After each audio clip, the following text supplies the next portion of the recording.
हमारे बीच आज अतुल गर्ग जी चंडीगढ़ में मेयर का चुनाव करा रहे हैं। वो वहाँ पर व्यस्त हैं क्योंकि भारतीय जनता पार्टी ने उनको चंडीगढ़ का प्रभारी बनाया हुआ है, इसलिए उनकी ड्यूटी वहाँ पर है। उन्होंने अपने प्रतिनिधि के रूप में आदरणीय राजेंद्र मित्तल जी को भेजा है।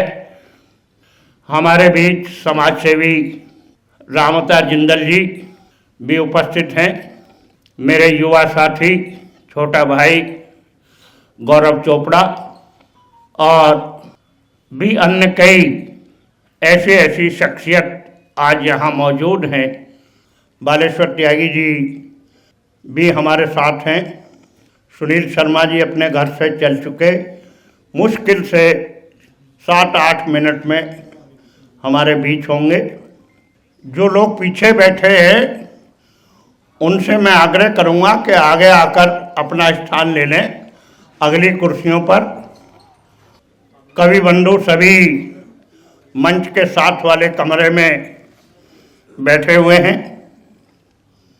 अभी बिटिया बता रही थी कि काफ़ी साहित्य आदरणीय कृष्ण मित्र जी ने लिखा। 26 पुस्तकें उनकी पहले प्रकाशित हो चुकी हैं। ये 27वीं पुस्तक है। लगभग 10 बच्चों ने उनके साहित्य पर पीएचडी की है।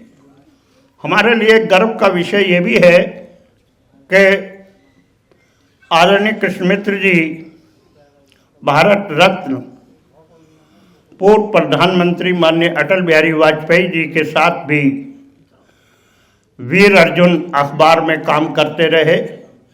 मित्र जी का पहला नाम उनका कृष्ण लाल था। उनका भाई ये लाल शब्द हटाओ और तुम अपने नाम के आगे मित्र लिखो।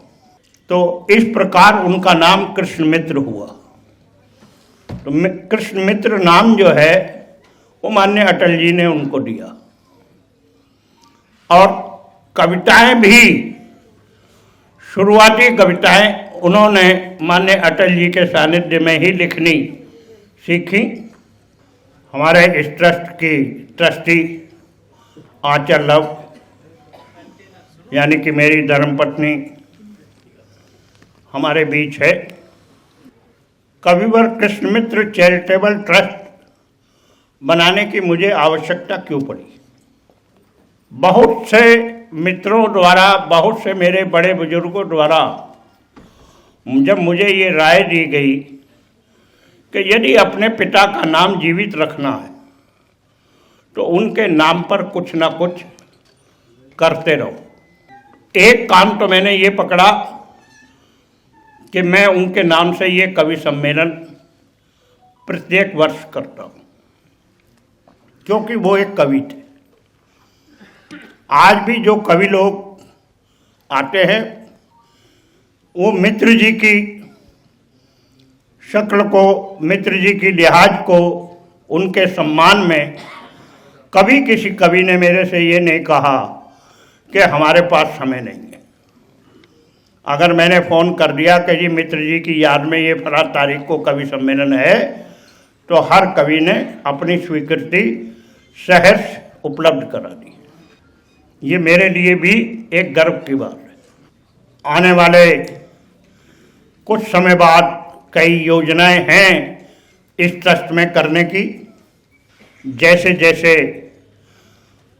प्रभु का आशीर्वाद मिलता रहेगा, आप सब लोगों का सानिध्य मिलता रहेगा, मेरे सबसे नज़दीक जो मुझे सलाह देते हैं आदरणीय बालेश्वर त्यागी जी,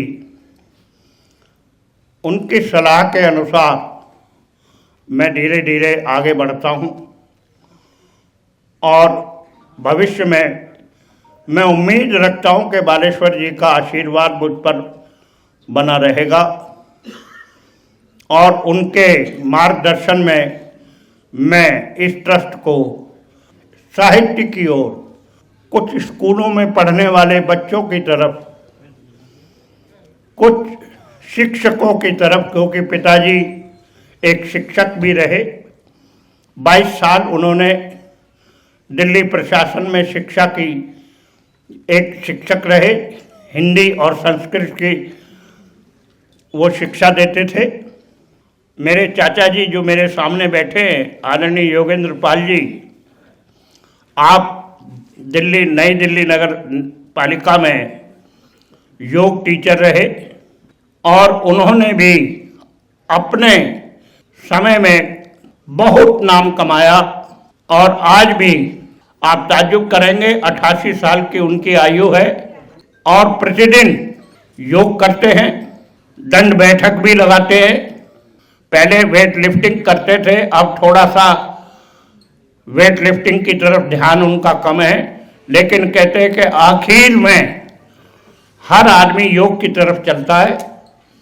तो वो इस समय योग की तरफ चलते हैं। जो आज की पुस्तक है करो योग रहो निरोग, उस पुस्तक में उनके द्वारा हर उस आसन के विषय पे लिखा है कि कौन सा आसन किस प्रकार करना चाहिए। और सबसे पहले जो उन्होंने बात कही है कि बिना गुरु के कभी योग मत करो, कि बिना गुरु के अगर योग करोगे गलत करोगे। उस योग को करने के लिए गुरु अवश्य होना चाहिए, गुरु रखो और योग को योग के तरीके से करो। कृष्णवीर सिरोही जी शायद कुछ कहना चाह रहे हैं। नहीं, यदि कुछ कहना है तो यहाँ आके कहो। हाँ, वो सुनील शर्मा जी आ रहे हैं, आप इतने आ जाओ मंच पर। मैं धीरे धीरे मंच पर बैठने वालों को बुलाना प्रारंभ करता हूँ। मंत्री जी इतने आएंगे, इतने बाकी लोग आ जाएंगे। सबसे पहले आदरणीय राजेंद्र मित्तल जी, आप सांसद प्रतिनिधि हैं, हमारे सांसद जी ने आपको अपना प्रतिनिधि बनाकर भेजा है, कृपया मंच पर अपना स्थान ग्रहण करें। प्रिय भाई अजीत पाल त्यागी जी, विधायक मुरादनगर, आपसे भी नम्र निवेदन है, कृपया मंच पर अपना स्थान ग्रहण करें। और आदरणीय बालेश्वर त्यागी जी और कृष्णवीर सिरोही जी और सत्यकेतु सिंह जी, जो योगेंद्र पाल शर्मा जी की पुस्तक के पर अपना उद्बोधन देंगे कि उस पुस्तक में क्या, क्योंकि वो बचपन से योगेंद्र पाल शर्मा जी के साथ रहे, उन्होंने उनसे योग सीखा है। इनसे भी मैं निवेदन करूंगा कृपया मंच पर अपना स्थान ले लें। मुझे लगता है कि सभी के विचार में ये है कि पहले मंत्री जी आ जाएं तभी हम भी ऊपर चलें। असलियत यही है